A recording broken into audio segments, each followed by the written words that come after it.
चलिए दोस्तों, आज की इस वीडियो में हम लोग क्लास 10 के एक्सरसाइज 5.4 के क्वेश्चन नंबर 1 को देखने वाले हैं। ठीक इसके पिछले वाले वीडियो तक हम लोग एक्सरसाइज 5.3 के सारे क्वेश्चन को सॉल्व कर चुके हैं। तो आज की इस वीडियो में क्वेश्चन नंबर 1 को देखेंगे 5.4 का।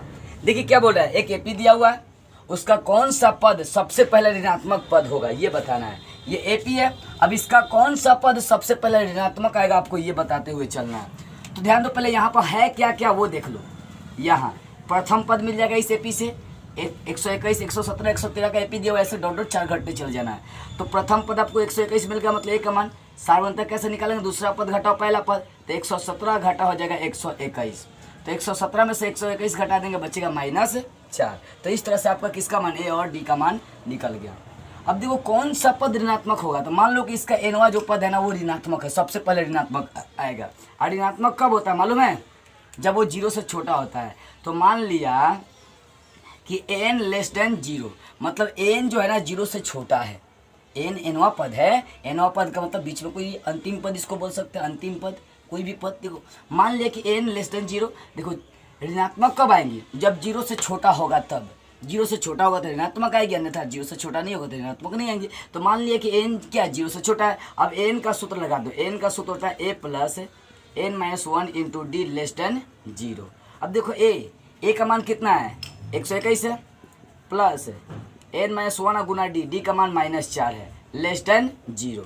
अब देखो प्लस 121 को इधर लाएंगे, देखो जोड़ घटाव में इसको हम लोग लेस देन ग्रेटर देन कहते हैं, असमीका के नाम से जानते हैं। क्लास 11 में बहुत विस्तार से इसके बारे में आपको जाननी है, शायद 8 में भी थोड़ी सी इसकी चर्चा थी 8 या 9 में, ठीक है ना। देखो ये प्लस जोड़ घटाव में यदि क्या है ना कि इधर उधर लाएंगे तो चिन्ह में कोई चिन्ह नहीं होता है, लेकिन गुना भाग में ये चिन्ह बदल जाता है। यदि गुना से भाग में लाएंगे तो ये जो लेस देन है ग्रेटर देन में हो जाएगा, यदि भाग से गुना में लाएंगे तो ग्रेटर देन किस में हो जाएगा, लेस देन में हो जाएगा। नियम चलता है कि जोड़ घटाव में ये ज्यों का त्यों रहता है, लेकिन गुना भाग में इसका चिन्ह बदल जाता है। यदि लेस देन है तो ग्रेटर देन हो जाएगा। चलो यहाँ पर देखो n-1 गुना कितना -4 लेस देन, ये प्लस 121 इधर लाएंगे तो -121। अब यहाँ -4 गुना में इधर चलाएगा बट्टा में, देखो गुना से भागा में ला रहे हैं, इसका मतलब ये चिन्ह अब क्या हो जाएगा, बदल जाएगा। लेस देन है तो हो जाएगा ग्रेटर देन, गुना या भाग में ये बदल जाता है। यहाँ n-1 छोड़ दीजिए, ये हो जाएगा अब ग्रेटर देन हो जाएगा। क्यों? क्योंकि गुना से भागा में यहाँ पर ला रहे हैं, तो लेस देन किसमें बदल गया, ग्रेटर देन में। तो -121 अब बटा हो जाएगा -4, ये माइनस कटिस हो जाएगा, या n-1 ग्रेटर देन अब हो गया। ये लेस देन ग्रेटर देन में कैसे चेंज हो गया समझ में आ गई होगी। अब 121 बटा 4 है तो 4 से भाग लगाओ, तो 4 आई 12, 0 30 हो जाएगा, 1 बचेगा, दशमलव बैठाएंगे 10 हो जाएगा, भाग दे दीजिएगा अपना। तो 4 दूना 8, 2 बचेगा, 4 5 20, तो 30.25 होगा। अब देखो -1 को इधर ला देते हैं, तो n ग्रेटर देन 30.25, -1 को इधर लाएंगे +1, इसलिए n ग्रेटर देन 30.25 में 1 जोड़ देंगे तो 31.25। यानी यहाँ जो n का मान है वो 31.25 से क्या बड़ा है, तो 31.25 से बड़ा है, मतलब 32 होगा, 33 होगा। तो सबसे पहला ऋणात्मक पद बताना है, तो ठीक इसके सबसे पहला कौन सा पद आ रहा है, 31.25 के बड़ा हो जाएगा 32 हो जाएगा, 33 हो जाएगा, 34 हो जाएगा। तो यहाँ पर 32वां पद निकाल कर देखते हैं, जब करके देखते हैं, जब n का मान 32 उठाते हैं, ठीक है, तब यहाँ पर 32वां पद निकालेंगे, a 32 निकाल कर देखते हैं। तो 32वें पद को a प्लस 31d लिखते हैं ना, देखते हैं ऋणात्मक आ रही है कि नहीं। 31d, a का मान 121 प्लस 31 गुना d का मान कितना है -4 है, देख सकते हैं। तो 121 प्लस माइनस 31 चौका 124, तो 121 में से 124 घटाएंगे -3 आ रहा है। इसका मतलब 32वां पद इसका क्या आएगा, ऋणात्मक आएगा, ठीक है ना। मान लीजिए 31वां पद देख लीजिए, इसके पहले वाला हो सकता है 31वां पद पर भी आ जाए, देख लेते हैं। जब n बराबर 31 चेक कर लेते हैं, तो a 31 निकालेंगे, मतलब 31वां पद को a प्लस 30d लिखेंगे, ठीक है। तो ध्यान दीजिएगा, a प्लस 30d, a का मान 121 प्लस 30 गुना d का मान कितना है -4 है, तो 121 प्लस माइनस 30 का 4 से गुना करेंगे 120, तो 121 में से 120 घटा देंगे, बचेगा 1। ये ऋणात्मक नहीं आ रहा है।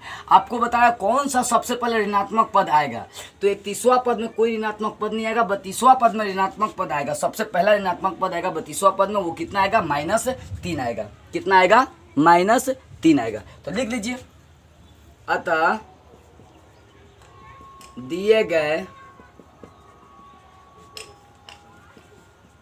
यहाँ पर ये लिख देंगे, ये वाला वैल्यू क्या हो जाएगा, असंभव हो जाएगा, मतलब n का मान 31 नहीं लेकर चल सकते हैं। अतः दिए गए AP का 32वां पद सबसे पहले ऋणात्मक होगा, सबसे पहले ऋणात्मक होगा। और वो कितना होगा, और कितना होगा, -3 होगा। 32वां पद ऋणात्मक सबसे पहले ऋणात्मक होगा तो कितना होगा, वो माइनस कितना होगा, 3 हो जाएगा। तो इस तरह से आपका क्वेश्चन नंबर 1 क्लियर हो गया। अब चलते हैं अगले क्वेश्चन की ओर, क्वेश्चन नंबर 2 की ओर। ये भी ज़्यादा क्वेश्चन दिमाग लगाने वाला है। देखिए बोल रहा है क्वेश्चन नंबर 2, किसी AP के तीसरे और 7वें पदों का योग 6 है और उनका गुणनफल 8 है, तो इस AP के प्रथम 16 पदों का योग निकालना है। तो मान लीजिए AP का पहला पद A, माना कि AP का पहला पद कितना है, A है, तथा सार्व अंतर D है। मान लिया कि AP का पहला पद A और सार्व अंतर D है, ठीक है। तो प्रश्न से चलते हैं। प्रश्न से ये है कि AP के तीसरे और 7वें पदों का योग, तीसरा पद को लिखेंगे A+2D, तो AP का ये तीसरा पद हो गया, और फिर 7वें पद है A+6D, तो AP के तीसरे और 7वें पदों का योग बोल रहा है कि 6 है। ये तीसरा पद हो गया, या 7वां पद हो गया, ठीक है ना। तो AP के तीसरे पद और 7वें पदों का योग कितना दे दिया है, 6 दे दिया है। अब इसका क्रिया कर देते हैं। एगो ए कितना हो जाए, 2A, 2 D और 6 D हो गया 8D, अब बराबर 6। यहाँ से 2 कॉमन लेते हैं तो बचेगा A+4D, अब बराबर 6। ये काट नियम से काट दीजिए, 2 3 है 6, ध्यान देंगे तो आ गया A+4D बराबर 3 आ गया। ये +4D को इधर लाते हैं, -4D हो जाएगा, इसलिए A का मान निकल जाएगा 3, +4D को इधर लेंगे -4D, तो A का मान निकल गया 3 - 4D। इसको लेकर चलेंगे समीकरण 1, ठीक है। आगे भी दिया है कि उनका गुणनफल मतलब तीसरा पद और 7वें पद दोनों का गुणनफल भी बोल रहा है कि 8 है, उनका गुणनफल भी बोल रहा है कि 8 है। तो लिखते हैं पुनः प्रश्न से तीसरा पद को A+2D और 7वां पद A+6D, दोनों का गुणनफल कितना दिया, 8 दिया हुआ है। ये तीसरा पद, ये 7वां पद, दोनों का गुणनफल 8 दे दिया हुआ है। अब क्रिया करते हैं समीकरण 1 से। A है ना, तो A का मान निकाल चुके, मान पुट कर देंगे। A का मान कितना, 3 - 4D, तो A के जगह पर रख देंगे 3 - 4D, आ गया +2D। आगे देखो यहाँ भी A है, तो A के जगह पर 3 - 4D, अब प्लस हो गया 6D, ठीक है ना। A के जगह पर मान पुट कर दिए बराबर 8। अब देखो अक्षर को जो करते हो छोड़ो, 2 D में से 4 D घटा देंगे तो -2D बच जाएगा, यहाँ 3। 6 D में से 4 D घटा देंगे तो +2D हो जाएगा बराबर 8।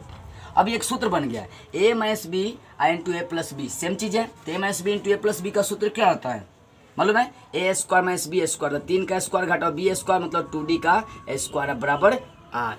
3 का स्क्वायर 9 घटाओ 2 का स्क्वायर 4, D का स्क्वायर D बराबर 8। अब देखो या 9 है, +8 को इधर ला देंगे -8, -4D² को इधर ला देंगे तो हो जाएगा +4D का स्क्वायर, क्या हो जाएगा 4D का स्क्वायर। अब 9 में से 8 घटेगा तो 1 बचेगा, अब बराबर कितना हो गया 4D का स्क्वायर। अब देखो D² को छोड़ते हैं, देखो यहाँ पर D² को छोड़ 4 गुना में इधर चलाएगा बटा में, तो 1/4 अब बराबर हो गया D का स्क्वायर। स्क्वायर हटाएंगे तो इधर रूट चलेगा, तो लिख देते हैं D, तो क्या हो जाएगा रूट चलेगा तो प्लस में भी आएगा, प्लस में रूट अंडर 1/4 हो जाएगा, स्क्वायर हटा दिए रूट हट गया, ठीक है। अब देखो रूट के अंदर जो चीज़ें होती है उसको क्या करेंगे हम लोग, बाहर निकालने का काम करेंगे। तो 1 का रूट 1 ही होता है, 4 का रूट क्या होता है 4 ही होता है, इसलिए D का जो मान यहाँ से आएगा वो देखिए +-1 का रूट 1 और 4 का रूट होता है 2, यानी यहाँ पर D का मान देखिए जाए तो +1 और +1/2 और -1/2 आ गया है, एंड D का मान दो तरह का आएगा, प्लस भी आएगा और क्या आएगा माइनस भी आएगा। चलिए A का मान, लेकिन अब एक काम करते हैं कि D का मान एक बार 1/2 उठाते हैं तो A का मान निकालेंगे समीकरण 1 से। समीकरण 1 से D का मान कितना उठाते हैं 1/2 प्लस उठाते हैं, तब A का मान निकालेंगे। यहाँ से A बराबर कितना है 3 घटाओ 4 गुना D, तो D का मान कितना रखेंगे +1/2, तो काट दीजिए 2 दूनी 4, तो कितना आएगा 3 घटाओ ये 2 बचेगा, तो 3 घटाओ 2 कितना हो जाएगा 1। यानी जब 1/2 रखेंगे डी का मान तो ए का मान 1 आ रही है, तो इसलिए उस समय 16 पदों का योगफल निकाल लीजिए। S16 निकालना है तो S16 SN का मान 16 चल रही है, तो लिखेंगे n/2 मतलब 16/2 इंटू सूत्र होता है 2a + n का मान 16 घटाओ 1 इंटू डी। काट दो, 2 8 16 8 इंटू 2 गुना ए का मान 1 है, अब प्लस 16 में से 1 जाएगा 15 और गुना डी का मान है 1/2। अब देखो 8 इंटू 2 अब प्लस 15/2।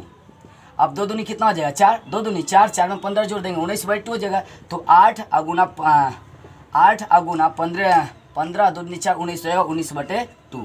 काट दो, 2 चौके 8, तो 19 चौक कितना हो जाएगा 76। यानी यहाँ पर इसकी देखी जाए तो 16 पदों का योग कितना हो जाएगा 76 हो जाएगा। अब देखो डी का एक मान उठाकर चले हैं, कौन सा मान उठाकर चले हैं, अब देखें डी का मान +1/2, डी का मान +1/2 उठाकर चले हैं।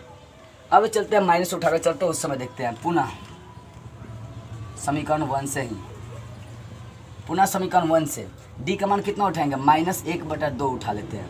एक अभी प्लस उठाए थे, अब माइनस उठाते हैं -1/2। तब समीकरण 1 से ही चलते हैं ए का मान, समीकरण 1 ही है 3 घटाओ 4 डी। देखो 3 घटाओ 4 गुना डी का मान कितना -1/2। ये जो 2 है ना काट देगा, 2 दूनी 4, तो कितना 3 है, माइनस में हो जाएगा प्लस और 2 हो जाएगा, 3 2 कितना हो गया 5। तो ए का जो मान आ गया वो आ गया 5। अब यहाँ पर भी 16 पदों का योगफल निकालेंगे S16, तो n/2 मतलब 16/2 इंटू 2a अब प्लस n माइनस n के यहाँ पर 16 रख देंगे क्योंकि 16 पदों का योग निकाला, 16 घटाओ 1 इंटू डी, ये कट जाएगा 2 8 16, तो 8 आई इंटू 2 गुना ए का मान 5 है, अब प्लस 15 में से 1 जाएगा, 16 में से 1 जाएगा 15 गुना डी का मान है -1/2। चलो 8 इंटू 2 × 10 प्लस माइनस से हो जाएगा 15/2। तो यहाँ देखो 2 से गुना करेंगे 10 गुना 20, अब 20 में से 15 घटाएंगे तो 5 हो जाएगा। तो यहाँ पर हो जाएगा 8 गुना, इसका जब घटाव करेंगे भिन्न का घटाव बनाएंगे बटा में 1 करके, तो देखो 10 गुना 20, 20 में से 15 जाएगा तो 5 अब बटा हो जाएगा 2, तो 2 चौके 8, तो 4 के पढ़ा 5 में पढ़ देंगे तो 4 5 हो जाएगा 20। तो यहाँ पर आपका योगफल 16 पदों का योग कितना आ जाएगा 20 आ जाएगा, यानी 16 पदों का योग कितना आएगा 76, एक आ जाएगा आपका 20। तो इस तरह से आपका क्वेश्चन नंबर 2 क्लियर हो गया। अब चलते हैं अगले क्वेश्चन की ओर। अब देखते हैं 3 नंबर क्वेश्चन। देखिए 3 नंबर क्वेश्चन बहुत ही रोचक क्वेश्चन है, सीढ़ी से संबंधित क्वेश्चन है। आप किताब खोलकर देखेंगे तो आपका पिक्चर भी बना दिया है। बोला है कि एक सीढ़ी के क्रमागत डंडे परस्पर 25 सेंटीमीटर की दूरी पर हैं। आकृति को देखिए, डंडों की लंबाई एक समान रूप से घटती चली जाती है तथा सबसे निचले डंडे की लंबाई 45 सेंटीमीटर और सबसे ऊपर वाले डंडे की लंबाई 25 सेंटीमीटर है। यदि निचले और ऊपरी और निचले डंडों के बीच की दूरी 2.1/2 मीटर है तो डंडों को बनाने में लकड़ी की कितनी आवश्यकताएं पड़ सकती है। बहुत रोचक क्वेश्चन और बहुत दिमाग लगाने वाला क्वेश्चन। देखो क्या क्या दिया है, यहाँ पे एक सीढ़ी दिया हुआ है, ठीक है ना, जिसमें देखो 2 डंडों के बीच की दूरी 25 सेंटीमीटर दिया है। परस्पर 2 डंडे लेकर चलेंगे, 2 डंडे, तो उनके बीच की दूरी कितना है 25 सेंटीमीटर है। जो सबसे नीचे वाला डंडा है उसकी लंबाई कितना है 45 सेंटीमीटर है और सबसे लास्ट वाला जो डंडों की लंबाई है वो 25 सेंटीमीटर है। और अंतिम और नीचे वाले डंडों की लंबाई, अंतिम और स्टार्टिंग दोनों डंडों के बीच की टोटल दूरी देखी जाए तो 2.1/2 मीटर है। अब ध्यान देते हैं, ये जो 2.1/2 मीटर इसको सेंटीमीटर में कन्वर्ट कर देते हैं, ठीक है ना। इधर साइड में देख कर रहा हूँ, 2.1/2 पूर्णांक तोड़िए पहले, 2 ने 4 1 5/2 मीटर हो गया, ठीक है ना। तो 5/2 मीटर, तो मीटर को सेंटीमीटर में चेंज करने के लिए 100 से गुना करना पड़ता है। ये अब सेंटीमीटर में हो जाएगा तो कट जाएगा 50 बार में, तो 50 25 250 सेंटीमीटर हो जाएगा। यानी 2.1/2 मीटर को जब हम लोग सेंटीमीटर में चेंज करेंगे तो 250 सेंटीमीटर हो जाएगा।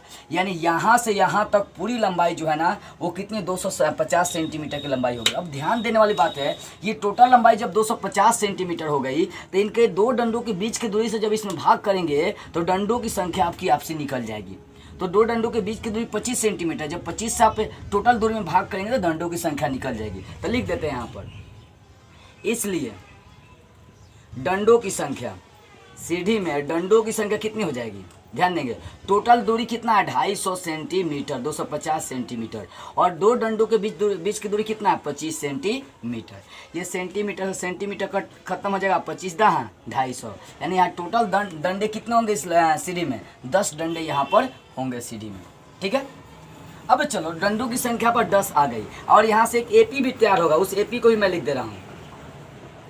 एपी तैयार नहीं होगा, यहाँ पहला पद हो जाएगा और ये अंतिम पद हो जाएगा। पहला पद 45 और अंतिम पद कितना है आपका 25 है। लिख देते हैं यहाँ पर तथा पहला पद को ए मानेंगे तो ए का मान 45 लेकर चलेंगे और अंतिम पद 25 है तो एन का मान लेकर चलेंगे 25।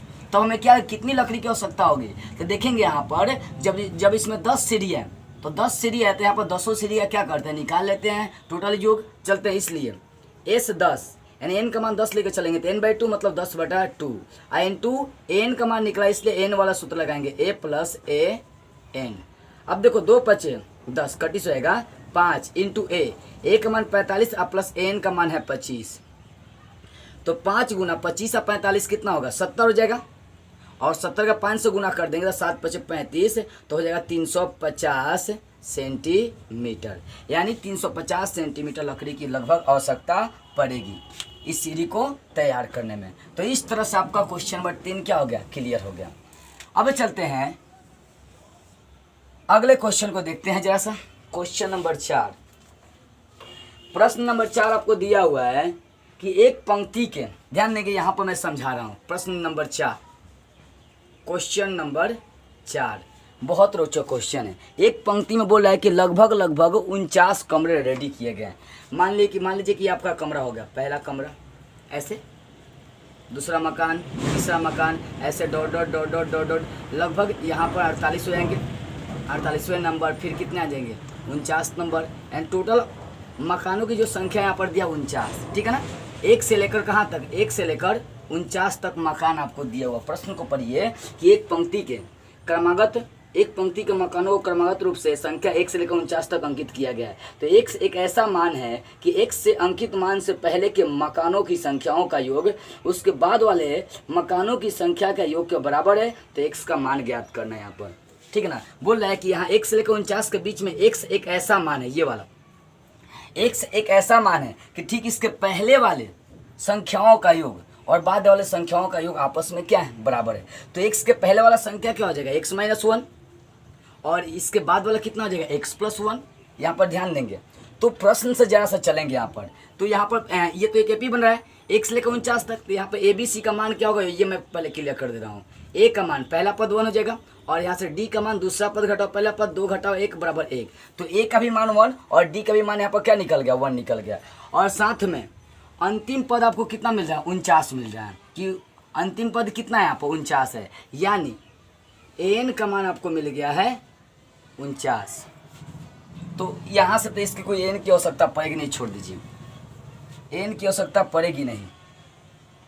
या देख लेते हैं अगर पड़ेगी तो अच्छी बात है क्योंकि x का मान निकालना है और बीच में x है, हाँ नहीं पड़ेगी। चलो तो a का मान 1, d का मान कितना निकल गया 1 ही निकल गया। अब चलते हैं प्रश्न से, देखते हैं प्रश्न से इस बात को पहले समझिए। देखिए बोले कि x के पहले वाले संख्याओं के वर्गों का योग। तो x के पहले कौन सा संख्या आ जाएगा, x के पहले x - 1 आ जाएगा। x के जो पहले आएंगे, जगह नहीं है, x के पहले जो आएंगे वो हो जाएगा x - 1 और जो x के बाद जाएंगे वो हो जाएगा x + 1। तो यहाँ पर मैं अलग से थोड़ा पिक्चर बना के आपको समझा रहा हूँ कि ये पहला हो गया, ये दूसरा हो गया, ऐसे पिक्चर ध्यान देंगे। ये 1 number, 2 number, 3 number, dot dot dot dot, बीच में x है और ये आपका 48 और ये आपका हो जाएगा 49। 1 से लेकर 49 तक क्या यहाँ पर अंकित है। तो इसके पहले वाला x के पहले हो जाएगा x - 1 और x के बाद क्या होगा, इस पर जरा सा गौर करेंगे आपको बेटर से समझ में आ जाएगी। चलो ध्यान देते हैं यहाँ पर। देखिए तो x - 1 का योग निकालते हैं। तो इसका मतलब क्या हो जाएगा x - 1 मतलब x से पहले वाले संख्याओं का योग। तो x से पहले क्या हो जाएगा x - 1, इसका योग बराबर है किसके, उसके बाद वाले संख्याओं का योग। मतलब यहाँ से इसके पहले वाले संख्याओं का योग, एक काम करते हैं, ये टोटल s 49 है, s 49 है, ये टोटल जो है ना s 49 है। पहले तो हम यहाँ से यहाँ तक निकाल लिए कि एक ध्यान देने वाली बात है, बोल रहा है कि x से पहले वाली संख्याओं का योग। तो x से पहले वाली संख्या x में हो जाएगा तो उसका योग, उसके बाद वाली मतलब यहाँ से लेकर यहाँ तक। तो यहाँ से लेकर यहाँ तक हम लोग चल देते हैं वैल्यू सबसे पहले। तो s 49 वैल्यू निकालते हैं और घटा लेते हैं 1 से लेकर x तक के वैल्यू घटा लेते हैं, यानी sx को घटा देते हैं तो ये वाला आपका वैल्यू आ जाएगा। नहीं समझ में आई ना? चलो ध्यान से समझा रहा हूँ, इस बात को पहले मिटकाइए। कहने का मतलब क्या है? देखो, कहने का मतलब है ये आपका 1 से लेकर यहाँ तक की संख्या है। बोल रहा है कि बीच में x एक ऐसा मान है, x एक ऐसा मान है जिसमें इसके पहले वाली संख्याओं का योग, तो पहले वाली संख्याओं का योग, ये पहले वाली संख्याओं का योग इसके बाद वाली संख्याओं के योग के बराबर है। यानी यहाँ से यहाँ तक का मान, यहाँ से यहाँ तक के मान क्या क्या है? आपस में बराबर है। यहाँ से यहाँ तक का मान, यहाँ से यहाँ तक का मान आपस में क्या है? बराबर है। तो यहाँ से यहाँ तक का मान पहले वाला बोल रहा है, तो x - 1 का योगफल हो गया। फिर अब इसके बाद में जाने के लिए क्या करें? पूरा मान निकाल लिए, 1 से 49 तक चले आए। 1 से 49 में से हाई x है, हाई x वाले पद को घटा ले, क्योंकि यहाँ तक तो x है, तो आपका यही ना मान बचेगा। यानी इसके पहले वाले संख्याओं का योग क्या हो जाएगा? इसके बाद वाले संख्याओं के योग के बराबर हो जाएगा। देखो, तो वही है कि x - 1 इसके ठीक है पहले वाले संख्याओं का योग उसके बाद वाले संख्याओं क्या होगा? बराबर हो गया। इसका मतलब वही बाद वाला हो गया कि 1 से लेकर 49 तक का योग में से x वाला योग घटा देते, ये वाला मान आपकी आ जाएगी। ठीक है, तो प्रश्न से ये बनेगा। अब देखो, x - 1, तो n का मान चल रहा है x - 1, n का मान n का मान x - 1, तो Sn का सूत्र होता है n/2, n/2। यहाँ अंतिमवा पद काम करेगा, ले लेते हैं। n का जो मान चलेगा वो चलेगा 49। ठीक है, तो n/2, तो n के यहाँ पर x - 1 अब बटा 2 इंटू a वाला सूत्र लगाते हैं, a प्लस an लगा देते हैं। अब यहाँ पर बराबर चलते हैं, s 49 n/2, 49/2 n2 क्या होगा? a प्लस n, क्योंकि सब में तो वही चलना, अंतिम पद तो वही है इस एपी के लिए।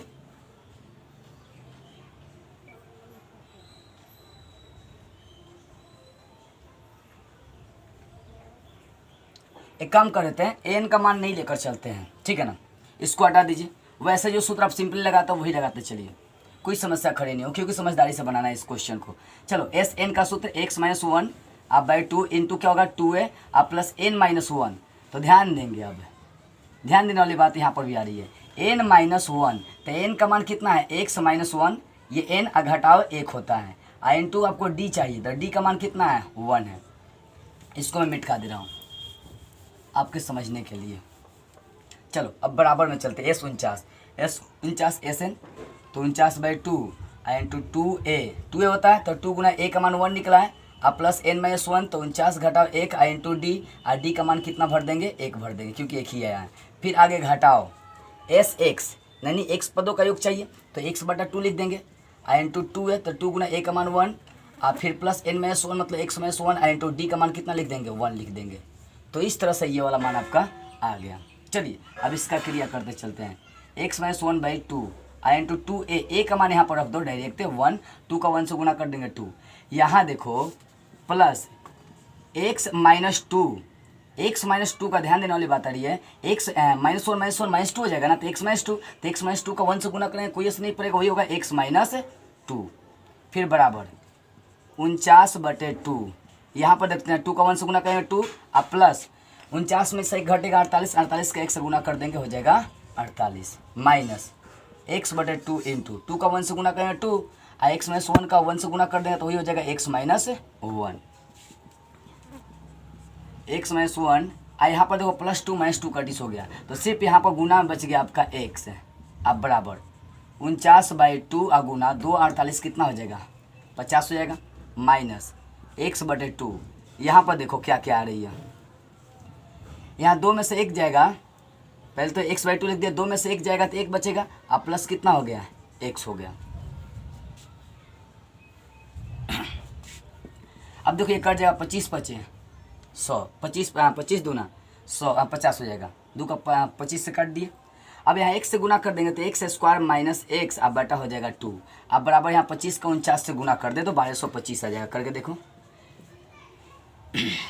5 9 45, 4 2 4 5 20 2 22, 20 4 24 9 का 9 दूना 18, 4 दूना 8 1 9, 5 8 4 12, 9 2 11 1 12, 1225 आ रही है। तो 49 का गुना करते हैं 25 से, तो 1225 हो गया। घटाओ यहाँ x से गुना कर देंगे, x से गुना करेंगे माइनस x से गुना करेंगे तो x हो जाएगा, आप प्लस x का स्क्वायर आप बटा में चलेगा 2x से गुना कर दिए अंदर। अब देखो एक्स स्क्वायर माइनस एक्स बटा 2, ये माइनस इधर लाएंगे तो प्लस हो जाएगा, वही एक्स प्लस एक्स स्क्वायर बटा 2। अब बराबर इधर सिर्फ बच गया 1225। अब दो दो का लसा 2 ही हो जाएगा, तो सेम 2 से भाग करेंगे एक बार में कट जाएगा, एक का गुना करेंगे कोई ऐसा नहीं पड़ेगा, एक एक्स स्क्वायर माइनस एक्स हो जाएगा, प्लस यहाँ भी भाग करेंगे एक ही बार में जाएगा, तो 1 एक्स अब प्लस हो जाएगा एक्स स्क्वायर बराबर 1225। ये माइनस एक्स अब प्लस एक्स कटिस हो गया, एक एक्स स्क्वायर हो जाएगा 2 एक्स स्क्वायर बटा 2 अब बराबर 1225। ये दो दो कटिस हो गया, तो आ गया एक्स स्क्वायर बराबर 1225। ठीक है, 1225 स्क्वायर हटाएंगे रूट भी चलेगा, या तो प्लस माइनस मिलेगा, प्लस माइनस रूट अंडर 1225। तो 1225 किसका, 1225 का वर्गमूल कितना होता है देख सकते हैं, 35 करके देखिए, 50 25 3 चौको 12, हाँ जी 35 होगा। 1225 का जो वर्गमूल आएगा इसलिए x का मान प्लस माइनस कितना आ गया, 35 आ गया। अब देखो x का मान 35 आ गया, तो x का मान हम लोग जो यहाँ पर लेकर चलेंगे ना, वो समझने वाली बात आ रही है कि जो x का मान होगा वो यहाँ पर लिख देंगे, इसलिए x बराबर -35 असंभव हो जाएगा, क्योंकि मकानों की संख्या पर ऋणात्मक नहीं, सब धनात्मक ही जा रही है, ये वाला वैल्यू क्या हो जाएंगे, असंभव हो जाएंगे। यहाँ पर लिख देते हैं, तथा करके डाल दीजिए, इसलिए x का मान तब कौन संभव हो जाएगा, +25 होगा, मतलब 35 होगा। तो इस तरह से आपका क्वेश्चन नंबर क्या हो जाएगा, 4 क्लियर हो जाएगा। तो x का मान ध्यान से संभल कर यहाँ पर निकालिएगा। तो अब चलते हैं इसके अंतिम क्वेश्चन की ओर, 5 नंबर क्वेश्चन की ओर। तो अब देखते हैं क्वेश्चन नंबर 5। देखिए क्वेश्चन नंबर 5 क्या है, क्वेश्चन नंबर 5 है कि एक फुटबॉल के मैदान में एक छोटा चबूतरा है जिसमें 15 सीढ़ियां बनी हुई है। इन सीढ़ियों में से प्रत्येक की लंबाई 50 मीटर है और वह ठोस कंक्रीट की बनी हुई है। तो प्रत्येक सीढ़ी की चौड़ाई 1/4 मीटर, चढ़ाई 1/2 मीटर, फैलाव इतना इतना आपको दिया हुआ है। तो बताना है कि इस चबूतरे को बनाने में लगी कंक्रीट का आयतन देखिए।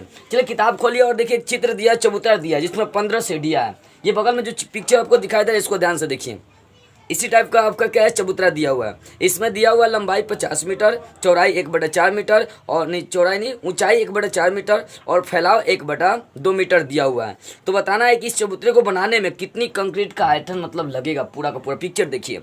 चलिए यहाँ पर देखते हैं, लिखते हैं, ध्यान दीजिएगा इस क्वेश्चन को। चलिए पहली बात क्या है कि इस चबूतरे में लंबाई कितना दिया हुआ, मैं इस चीज़ को लिख रहा हूँ, लिखिए यहाँ पर चबूतरे की लंबाई,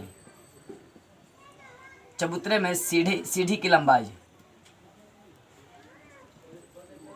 सीढ़ी की लंबाई, ध्यान दीजिएगा बाबू, चबूतरे में सीढ़ी की लंबाई कितना दिया, 50 मीटर, तथा चौड़ाई कितना दिया सीढ़ी का, वो भी लिख देते हैं।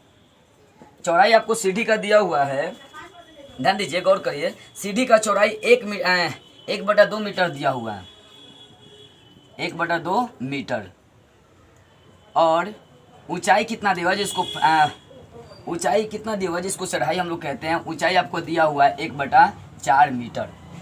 तो सीढ़ी में मतलब जो चबूतरा है उसमें प्रत्येक सीढ़ी की लंबाई, चौड़ाई और ऊंचाई इतनी दी हुई है। तो पहले क्या करेंगे, एक सीढ़ी का आयतन निकालेंगे, दूसरे सीढ़ी का आयतन निकालेंगे, तीसरे से ऐसे ही करते करते 15 का आप निकाल सकते हैं। ठीक है, हमें 15 सीढ़ी का कुल आयतन आपको बताना है। तो चलते हैं, इसलिए पहले सीढ़ी का आयतन निकाल लेते हैं। तो जो सीढ़ी है आपका वो किस आकार है, घनाभाकार है। घनाभ क्या आकार है, तो घनाभ का आयतन क्या होता है, घनाभ का आयतन तो लंबाई गुना चौड़ाई गुना ऊंचाई। तो लंबाई कितना दिया हुआ 50, चौड़ाई कितना दिया हुआ 1/2 और ऊंचाई कितना दिया हुआ 1/4। ये 2 से काट सकते हैं, 2 का 25 से काट सकते हैं, तो 25 बटा ये हो जाएगा 4, और इसको लिख सकते हैं मीटर का क्यूब। यानी पहले सीढ़ी का जो आयतन आएगा वो 25/4 मीटर क्यूब आएगा। इसी प्रकार आप दूसरे का निकाल सकते हैं। सीढ़ी लिखिए यहाँ पर, दूसरे सीढ़ी का आयतन वही लंबाई गुना चौड़ाई। तो दूसरे सीढ़ी का पहले का होगा, अब दूसरे के लिए 2 से गुना करना पड़ेगा आपको, 2 गुना पहले सीढ़ी का 2 गुना क्या, 2 गुना लंबाई गुना चौड़ाई गुना ऊंचाई लिखेंगे। लंबाई कितना है 25, चौड़ाई कितना 1/2 और ऊंचाई कितना 1/4। ये 2 कटिस हो जाएगा, और यहाँ भी 2 से 2 कटिस हो गया, ये भी 2 से कटिस होगा, 2 दूनी 4 और 25 दूना 50। तो ये आ रहा 25, अब बटा में बच रहा 2, अब मीटर का क्यूब लिख देंगे। इसी प्रकार तीसरे का निकाल देंगे, तीसरे सीढ़ी का आयतन। तो इसमें 3 से गुना करना पड़ेगा, 3 गुना लंबाई, लंबाई 50 है, चौड़ाई 1/2 है, ऊंचाई 1/4 है। जो कटने वाला उसको काट देते हैं, 25 दूना 50। तो ये कितना हो जाएगा 25 तिया 75, अब बटा हो जाएगा 4 मीटर क्यूब। ऐसे ही आप तीसरे चौथे पाँचवें इसी प्रकार आप निकाल सकते हैं। मैं एपी रेडी कर दे रहा हूँ, ध्यान दीजिएगा। इसी प्रकार एपी जो बनेगा ना, इससे वो देखिए एपी जो बन रहा है वो बनेगा, पहला इसका पद हो जाएगा 25/4, दूसरा हो जाएगा 25/2, तीसरा हो जाएगा 75/4। ऐसे dot dot dot dot dot dot कितने पदों तक आपको जाना पड़ेगा? 15 पदों तक जाना पड़ेगा, क्योंकि 15 सीढ़ियाँ हैं। अब ध्यान देंगे, यहाँ से थोड़ा सा ध्यान देंगे, बस ज़्यादा नहीं। देखिए यहाँ पहला पद क्या होगा आपका, यहाँ a का मान 25/4 है, ठीक है। तो d कैसे निकालेंगे? दूसरा पद घटाओ पहला पद, तो 25/2 और घटाओ पहला पद कितना? 25/4 है। तो ध्यान देंगे 2 और 4 का लसा लेंगे, कितना हो जाएगा? 4 हो जाएगा। 2 4 का लसा 4, 2 दूनी 4, 25 दूना कितना हो जाएगा? 50। घटाओ 4 एकम 4, तो ये 25 हो जाएगा। तो 50 में से 25 घटाएंगे, 50 में से 25 घटाएंगे तो 25 बचेगा अब बटा 4।